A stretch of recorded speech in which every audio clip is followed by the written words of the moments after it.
Hello, all of my history-loving friends. This is Madam Morbid. I am your guide on any number of historical adventures. Today we're going to finish the story of the Young brothers and the massacre that took the lives of 6 police officers. This is part 4 of what is going to be a 5-part series. And you're going to want to watch all of them. I'm going to make this episode assuming you've watched the others. But I am going to give just a little bit of a synopsis of the first ones, just to kind of jog your memory a little bit. The Young family originally came from Christian County, Ozark, Missouri. They lived in Oklahoma for a while and had come back. Their boys were now adults or young adults. Harry was their youngest. And they had begun a criminal career. Robbing, stealing. They'd done time in prison. Jennings, Paul, and Harry were the worst of the bunch. There may have been something going on with Harry's mental health. He was the most violent of all of them, and he had actually murdered a police constable in Republic, Missouri, and was wanted for that murder. After that happened, he fled. Harry and Jennings had started a massive car theft ring. They went to Texas where they would steal the cars, and then they would take them to other states and sell them there. The sheriff was kind of on to Harry. He had a tip about a man who had been accused of car theft, but he had actually bought the stolen car from Harry. Sheriff Marcel Hendricks decided to lure him back to town. He started this rumor that he wasn't looking for Harry anymore, that he thought he had skipped the country and was nowhere to be found. This rumor got back to Harry, and just as the sheriff hoped, he then thought it was safe to come home and visit. They rolled into town in early January in a stolen car. And it was when they were trying to sell this car that word got back to the police, hey, Jennings and Harry Young are back in Springfield. They're visiting their mom over at the farmhouse in Brookline. The sheriff maybe got a little excited and wanted to go straight over there and try to get them. And it would go horrendously. Jennings and Harry both were excellent shots. Sheriff Marcel Hendricks and Deputy Wiley Mashburn went around the side of the house to the kitchen door, where they were met with a blast from Harry's shotgun. Sheriff Hendricks was hit in the chest, and Wiley Mashburn took a direct hit to his face. The brothers then went to the front windows of the house, where with his rifle, Jennings, with the efficiency of a military sniper, took out each and every man, one by one. 4 had escaped with their lives, barely. 3 of those 4 were wounded. Virgil Johnson and Ben Blue escaped in a car, got back to the station, screaming they needed help, they needed ammunition, everybody is shot, everybody's dead. They got that ammunition and headed back to the house. And this is where we're going to start our story. It was a really ragtag group of guys who gathered outside this house. You're seeing footage of the house here. It has this long lane. Then there's the house with the barn over to the side. Everybody's sitting there thinking, whoever's in there killed the sheriff. They killed Tony Oliver. They killed Ollie Crosswhite. These are 3 of the toughest guys they know. Ollie would fight anybody. Ollie was a huge, tough guy. He was tall. He had these massive hands, and he wasn't afraid of anything, at least that it would appear to other people. Tony Oliver had taken down Dob Adams. It happened a few years before. Dob Adams had gone on a rampage. He killed his wife's friend. He killed his mother-in-law. He attacked his sister-in-law. Luckily, she survived. Then he had barricaded himself in a house. He had killed a police officer, and Tony had taken him in alone when everybody else fled.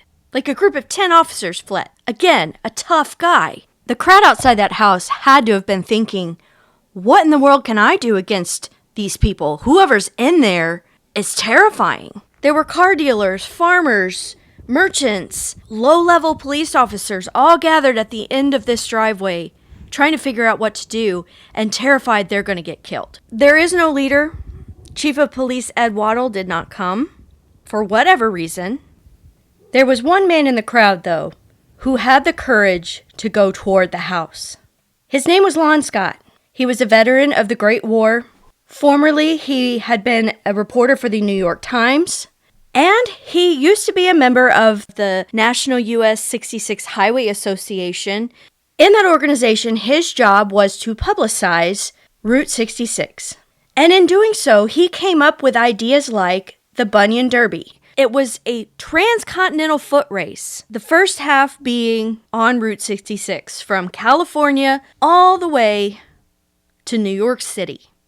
Just running. It was a distance of 3,422 miles. 275 people paid $100 to try to win the $25,000 prize money. This sounds like one of the most miserable, awful, horrendous things. I cannot imagine signing up for this on purpose. If the race took 87 days and 573 hours of running. Oh, God. Anyway, there was a winner, and the prize money did change this person's life. He was also instrumental in negotiating with the federal government in making Wilson's Creek Battlefield a national park. And here he was, risking his life just like he had it during the Great War. Lon used his military training. One of the first things you want to do is scout the area before making any kind of attack. He went up on a little hill, and I know exactly what hill they're talking about because when I was there filming the location, I wanted to film the back of the house. But this hill blocks your view. You would literally have to climb this hill to see the backyard, and I did not do that. If I couldn't see it from the road, I didn't film it. But once you climb up there, you have a perfect view of the back of the house. And from that vantage point, he could see an open door. This is the kitchen door.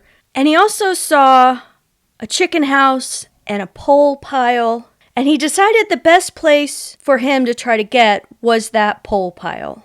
But he did want somebody to come with him. So he returned to the mouth of the driveway and approached a detective named Howard Lee Jones, and everybody called him Lee. At this point, ambulances have come in. More people have come to either help or just watch. But literally nobody's going anywhere near the house. They were all standing there, hoping somebody else would go toward the house so they wouldn't have to. Lon Scott went up to Detective Jones and said, "Lee, how much guts have you got?" And Lee said back, "By God, as much as you have."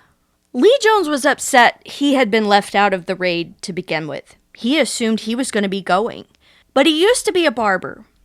And instead, he was ordered to go to the hospital to cut the hair of an officer, Oscar Lowe, who was in the hospital.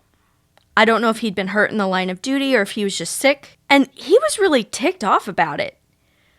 What in the world am I doing here doing this silly stuff when they're out there taking down this massive gang? So as far as he's concerned, this is his chance to make up for the fact that he wasn't there. This time they both go back to the same crest. They're in a cornfield, but it probably isn't protecting them very much because it's January. So Lon Scott takes off toward the pole pile and immediately trips and falls right on his face. And it's while he's laying there that he hears a noise.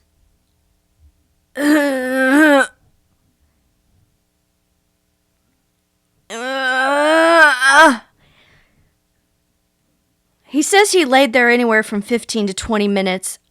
I doubt it was that long.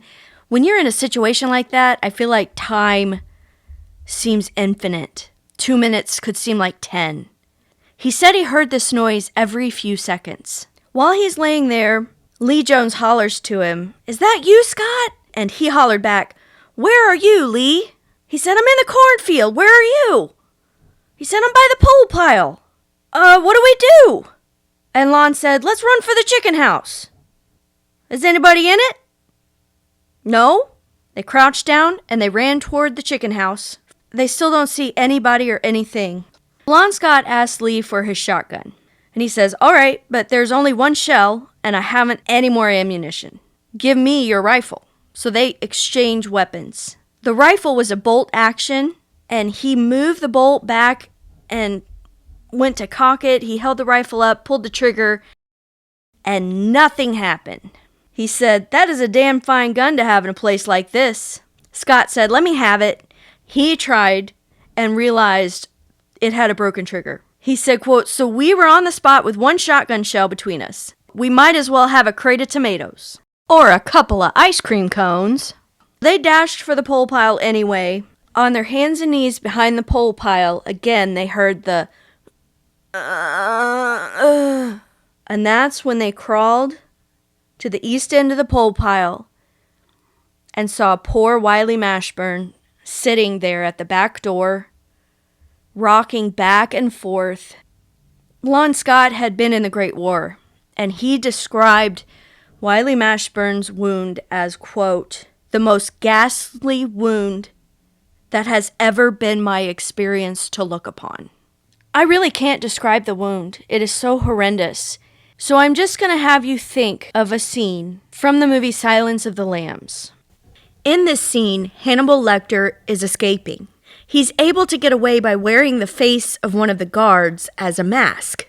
His actual face. Wiley looked like this procedure had been started on him and quit halfway, beginning at his forehead.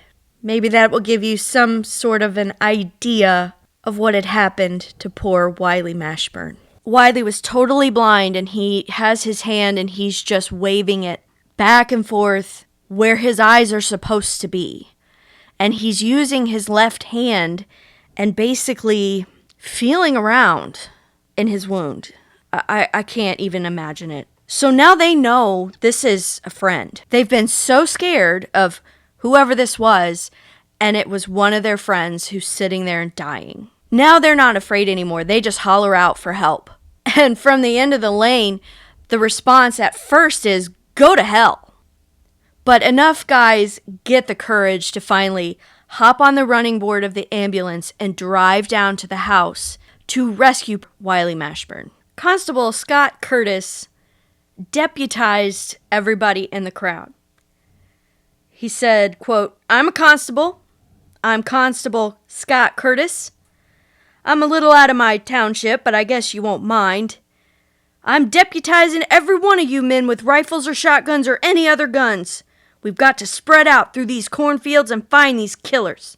We'll find them if I have to track them the rest of my life. They had sent for a machine gun, and a lot of people wanted to wait for that machine gun to arrive before they approached the house. When they heard Lon Scott yelling for help, he took that as reason to move toward the house. Frank Rhodes was a Springfield newspaper reporter. He was walking down the lane with a contractor, Ralph Langdon, and a dairyman, E.L. Bun Barrett. Langdon had a rifle he'd borrowed from somebody, and all Bun had was a flashlight. Rhodes said as they approached the house, it was completely dark, the moon was out, and after walking about 15 feet, he tripped on something, which turned out to be the body of Tony Oliver. 15 to 20 feet away from that, he could see Charlie Hauser. Bun Barrett shone his flashlight over in that direction, and with that light, they could see Sidney Meadows lying right beside him. Everybody's on edge.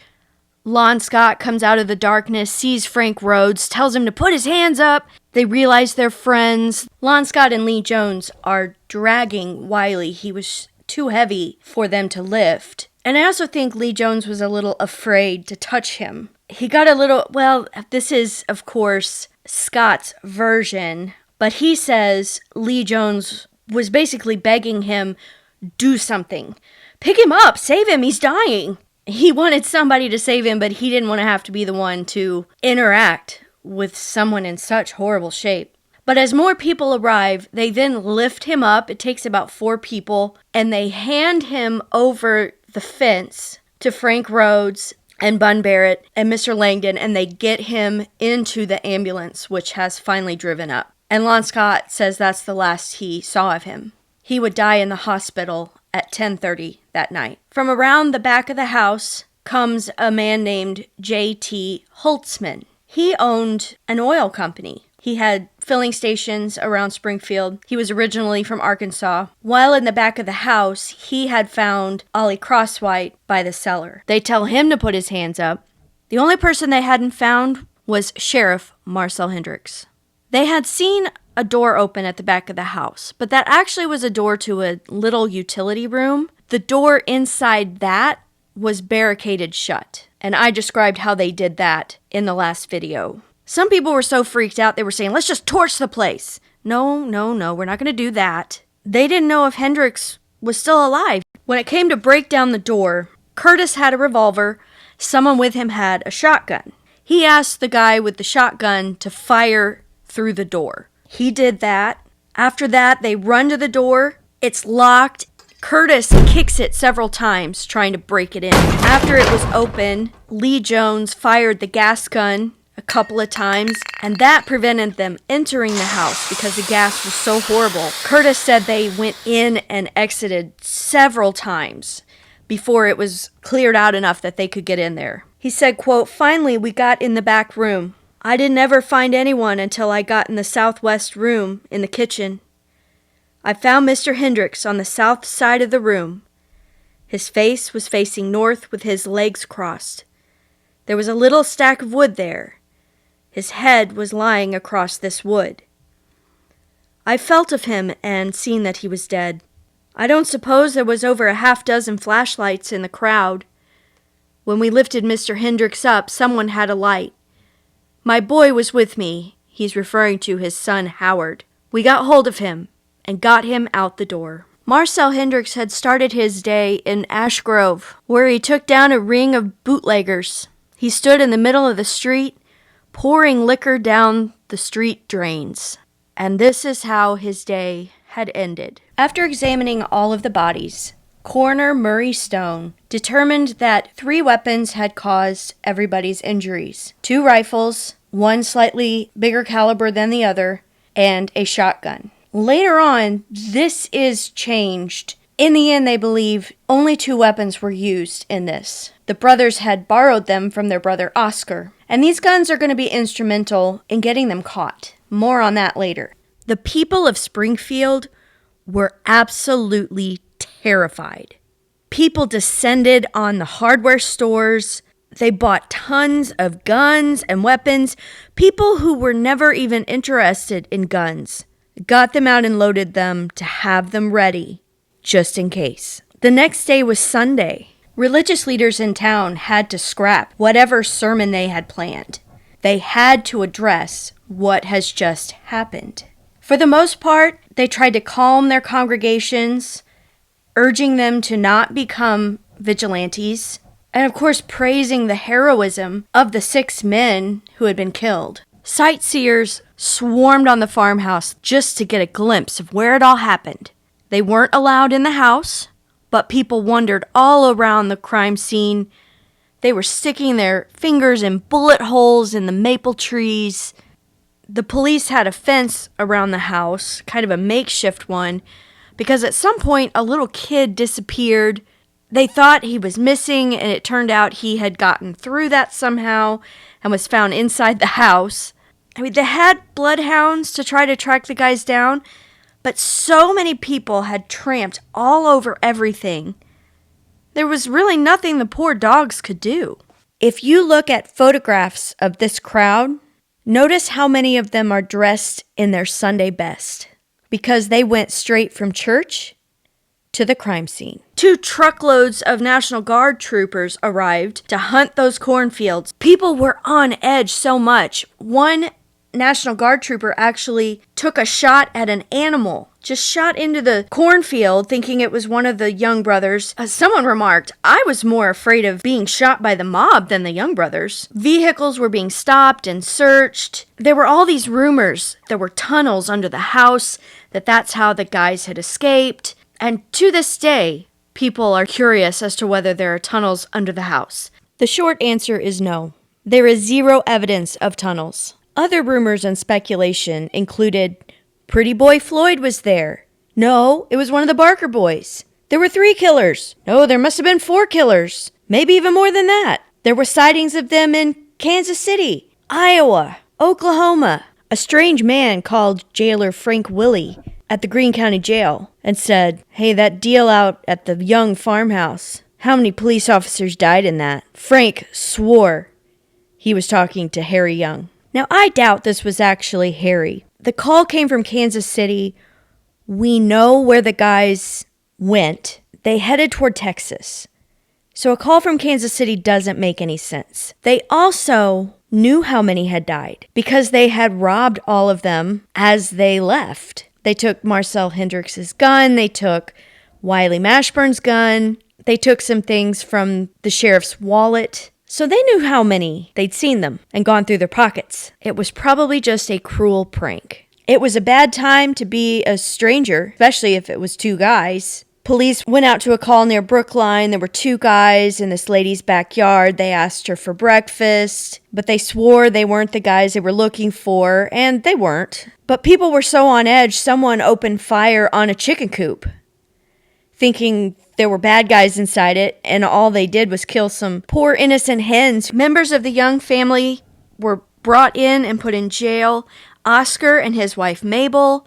A posse made a raid on Ma Young's brother's house, Judd Hagewood, out in Bird Eye. People started telling me stories about how good these guys were with guns. Stuff like, Harry could hit a $50 piece at 50 yards 39 out of 40 times. He could shoot 50 walnuts off a tree without changing his stance.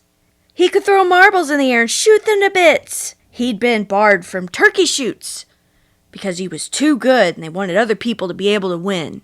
Actually, Jennings was the one who was such a good shot.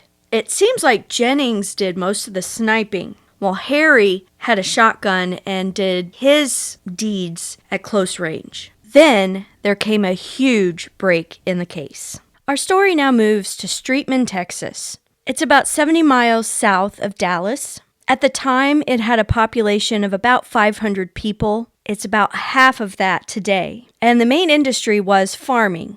On this day, it's Sunday, and a farmer named Hillary Dean Carroll witnesses a pretty bad car wreck in front of his house. Hillary was about 53 years old. He lived at the corner of Corsicana and Streetman streets. Streetman, the town, was located basically on the county line between Navarro County and Freestone County, Texas. According to newspaper accounts, the wreck occurred, quote, near the county line. Mr. Carroll lived on the Navarro County side. The name of the streets have changed. I was trying to find exactly where he lived, but there is no Corsicana Street and there is no Streetman Street anymore.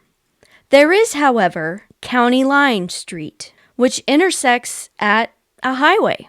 And this may be where he lived. If you are from Streetman and know what used to be Streetman and Corsicana, please let me know in the comments. Otherwise, I'm definitely speculating here. Could also be further north. It all depends on what your definition of near is.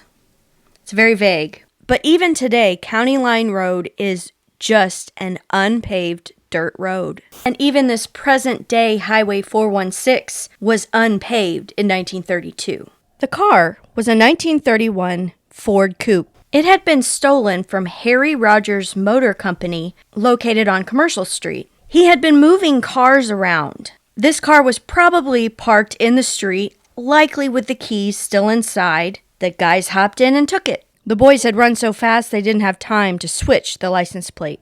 They were approaching Mr. Carroll's farmhouse at an extremely high rate of speed.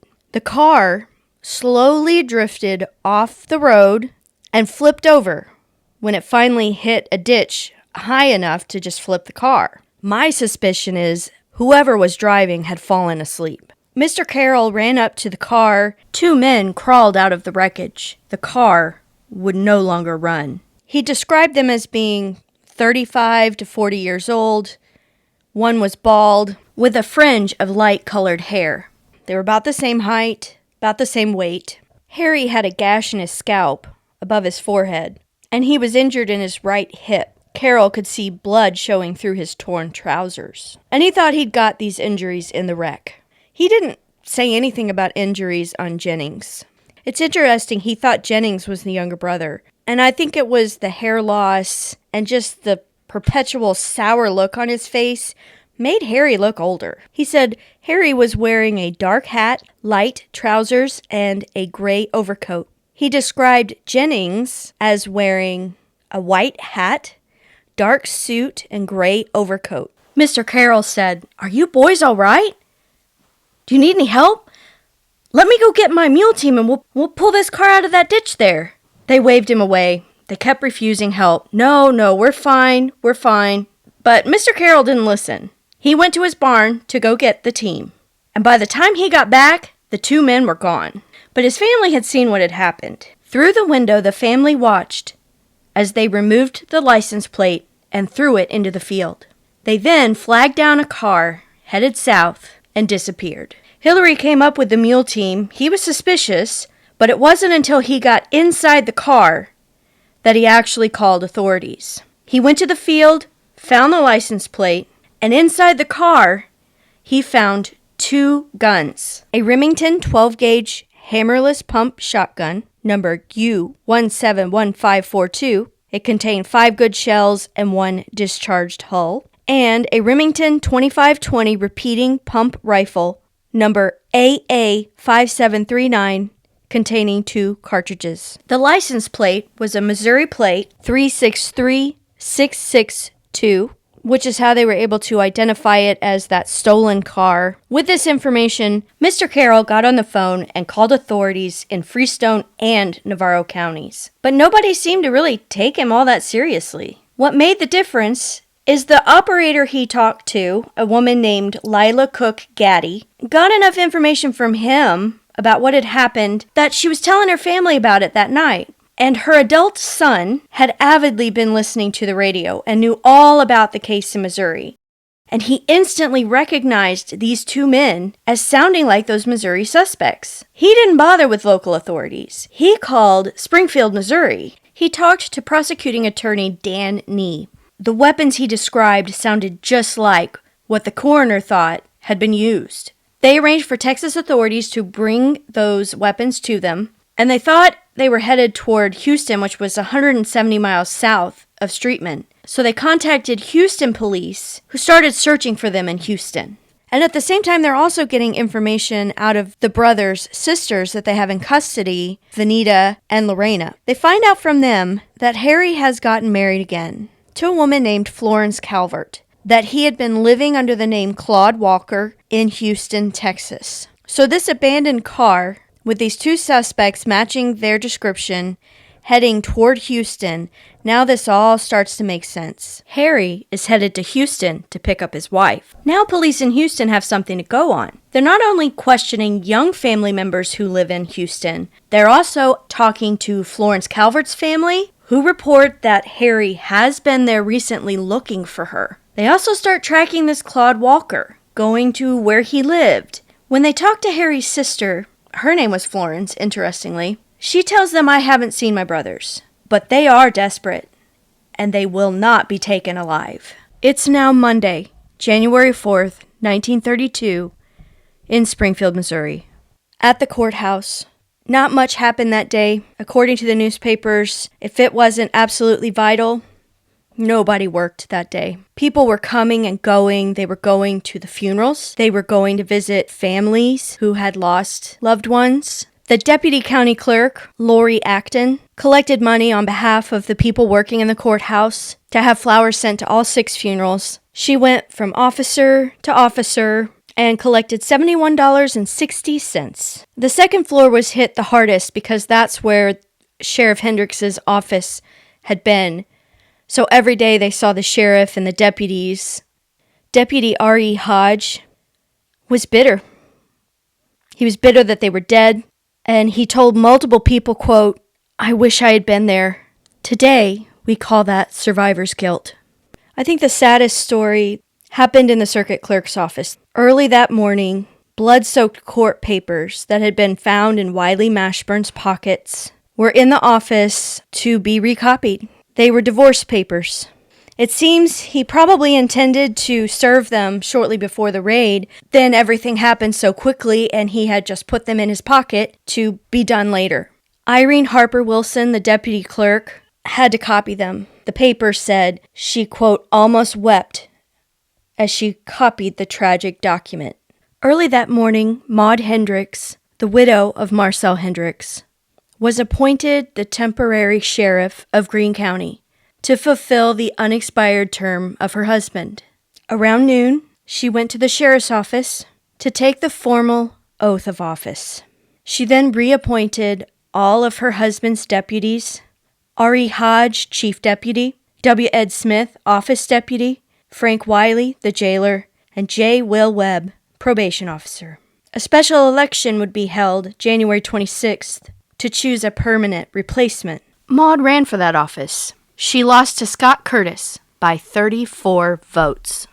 Interestingly, the newspaper gave a glimpse inside the house. Curious people were still gathering at the crime scene. And obviously everybody wanted to know what it was like inside the house. So the Springfield newspaper decided to let everybody know. First of all, it had been completely ransacked. It said the only thing still in the place where the family probably put it were the piano and the stove in the kitchen.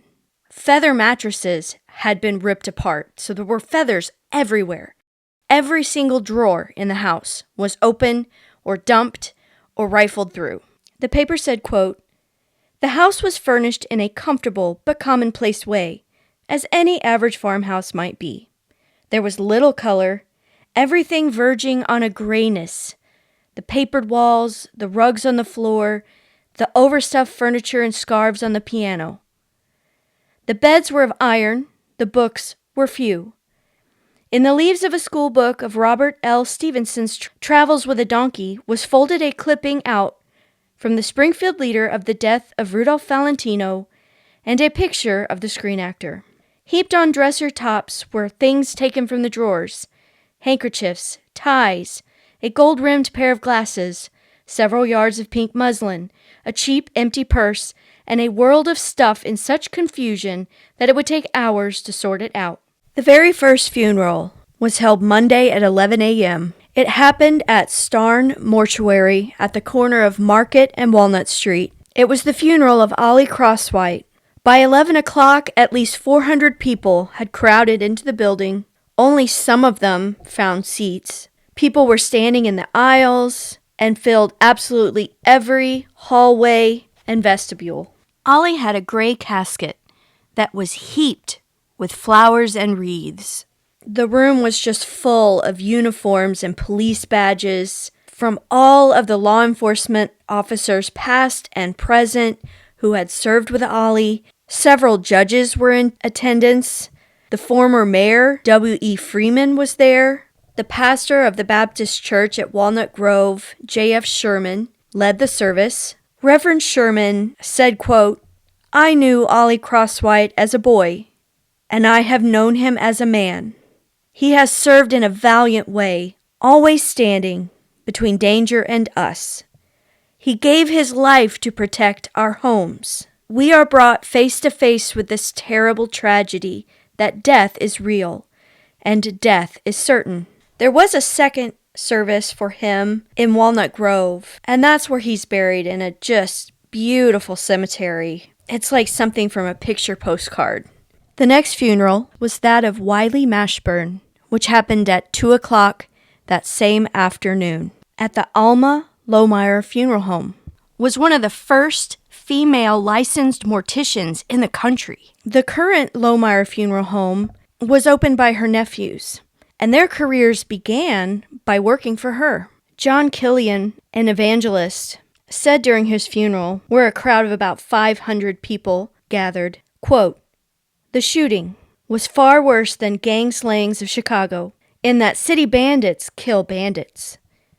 But here, 6 of our best men, our bravest and most courageous men, law-abiding citizens, were put to death by bandits." Wiley Mashburn was laid to rest at East Lawn Cemetery. East Lawn offered a free plot to all 6 families. 3 took advantage of that: Wiley Mashburn's family, Sid Meadows' family, and Sheriff Marcel Hendricks' family. Wiley and Sid Meadows were buried side by side, and Sheriff Hendricks was not far from where they were located. The final funeral that Monday was that of Chief of Detectives Tony Oliver. I'm here at Grant Avenue Baptist Church. Detective Tony Oliver's funeral was held here on January 4th, 1932. The procession taking his body from the funeral home on Walnut Street to the Grant Avenue Baptist Church you see before you was 2.5 blocks long. At least 600 people crowded into the church. He was in a gray casket with simple bronze fittings, and it was covered with one large floral piece. It was carried by 6 policemen James Estes, P.R. Hyde, Riley Bolerjack, Frank Pike, Grover White, and Owen Brown. 2 had been with him when he was killed, Frank and Owen. The altar was covered with flowers. One was from the police department and another was from the courthouse. Reverend Thomas Houston Wiles gave the sermon. He said, quote, "We need more men in our community in office for the protection of our homes, like Tony Oliver."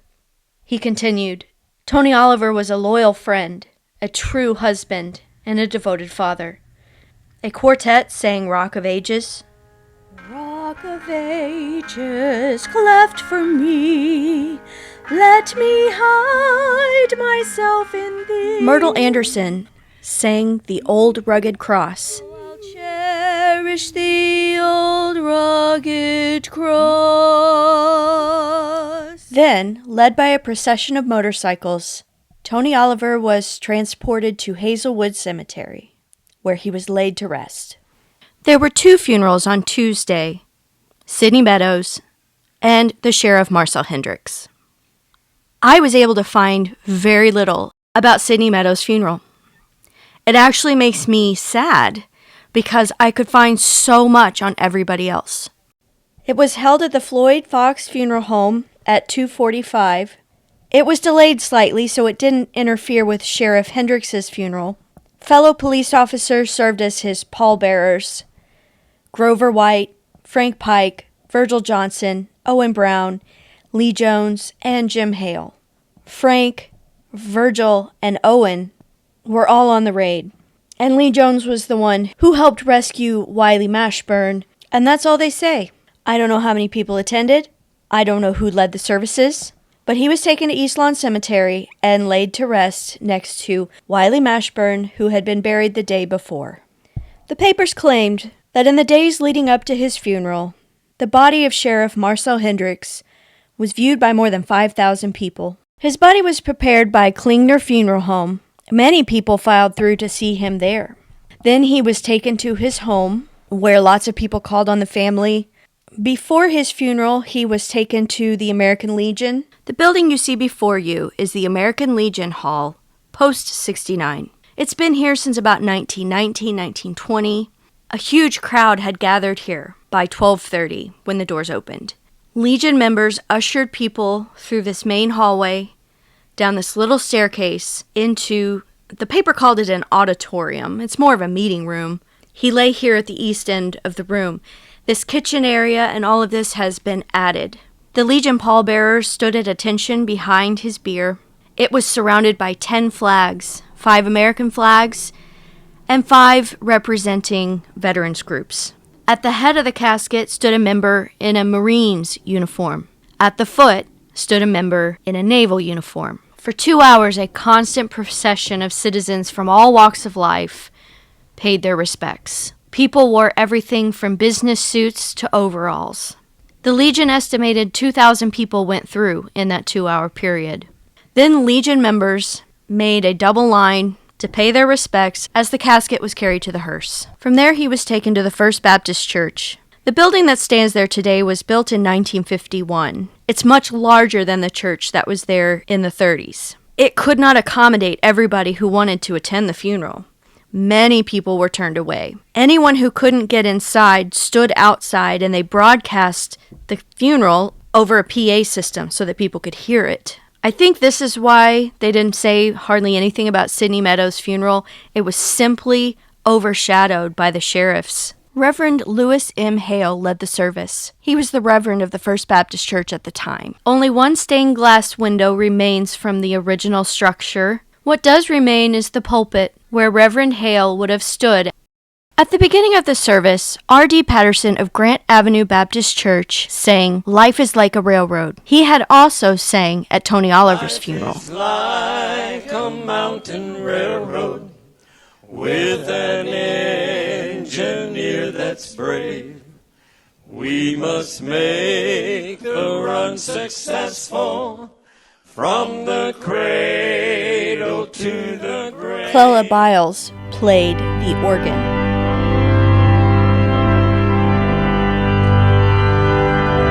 Reverend Thomas Houston Wiles of Grant Avenue Baptist Church led the invocation. A men's quartet from Grant Avenue Baptist Church sang Home of the Soul. There we shall rest, never to... Reverend Hale said, quote, Marcel Hendricks is not dead. You take it from me. Marcel Hendricks on last Saturday began to live in a larger way than ever before. When they took Jesus Christ down from Calvary, they thought he was dead. Now, 2,000 years later, millions of people follow him. He would have been forgotten had he not died that we might live. No man who has lived and died for a worthy cause in this world has died in vain. When the body is racked with pain and the spirit has gone out, he goes on. The only way Marcel Hendricks and his companions may have died in vain is for us to continue to live unworthily. He continued, To him, the oath of office was a solemn obligation to the people of the county to uphold the majesty of the law. Reverend Hale's words are eerily prophetic, because if these men hadn't died in the way they did, I would not be making this documentary right now, and none of you watching this would know their names. In the Springfield News Leader, John Chapman wrote, On a sequestered slope in East Lawn Cemetery here last night slept Greene County's beloved Sheriff Marcel Hendricks. As they buried him there in the late afternoon, a brisk breeze blew from over the fields which he had worked and loved, and in the protection of which he died, symbol of the life which is done here and passes on to kinder climes. Maud was there with her children. Glenn was 20, Merle was 18, and little Maxine was only 9. After everything was over, Maud is said to have laid down by her husband. Then she went over and paused for a moment next to Sidney Meadows' grave, because he had just been buried. There was only one funeral left after that, Charlie Hauser. The final funeral was that of Charlie Hauser. His service was delayed because his widow Augusta was inconsolable. She had collapsed upon hearing the news and had yet to get out of bed. Charlie was from Joplin. After a significant delay, he had a service Wednesday afternoon at the First Baptist Church, and then his body was transported to Joplin. His casket was given a motorcycle escort. The services in Joplin were held at Hurlbut Chapel. Reverend Cliff Titus preached the service. The chapel was full to overflowing, with friends and family and just curious onlookers. Reverend Titus said that Hauser and his companions were members of a group of courageous officers throughout the country who, quote, are willing to give their lives in order that you and I may have a society in which the people are safe. A lot of important people went to Charlie's funeral. The mayor of Springfield, Police Chief Ed Waddell, the mayor of Joplin, Charles Patterson was there,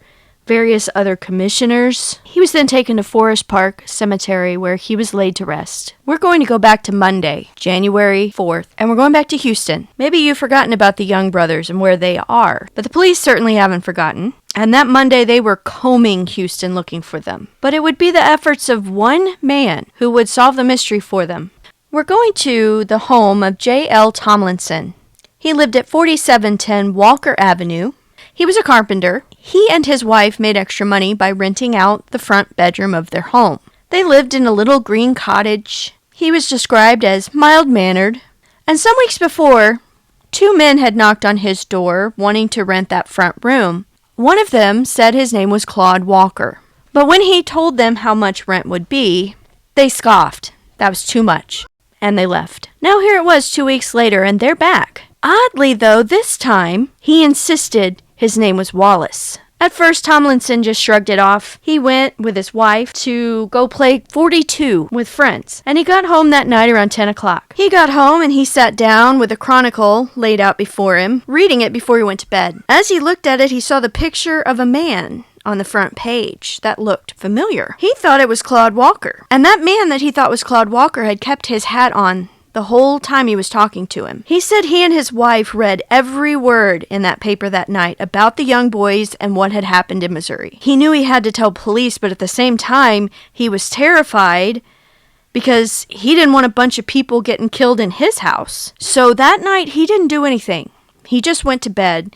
He said he did not sleep hardly at all. And the next morning, he got up early and went to the police station. And that's where we're going to start our story next time. Thank you so much for joining me today. Sources I've used are We're Dead, Come On In by Bruce Davis, but most all of my research has come from newspaper articles from that time. And that's where Bruce Davis did most of his research as well.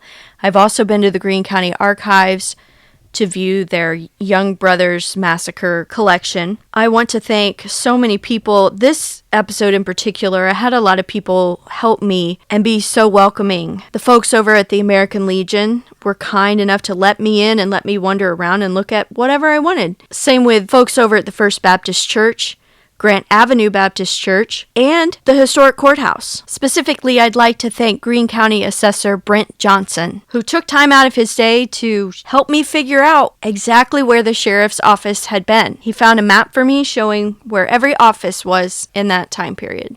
Amazing. I'd like to thank David Eslick from the historic First Baptist Church of Springfield, Crystal Listerman from Grant Avenue Baptist Church for taking time out of her day to drive over and let me in. I also heavily use newspapers.com. Oh my goodness. So next time, we are going to talk about the downfall of the Young Brothers and the whole hullabaloo about getting them back home and getting them buried. Where will they be buried? Will they be assaulted by a mob when they get to town? How are they going to prevent that? And that will be it. I'm also going to tell you what happened to a lot of the people I've discussed because I've looked them up as I go. And sadly, some of them didn't live a whole lot longer after these events occurred. There's also a lot of reward money to go around. Who's going to get that? We'll discuss that too. I'll see you guys next time.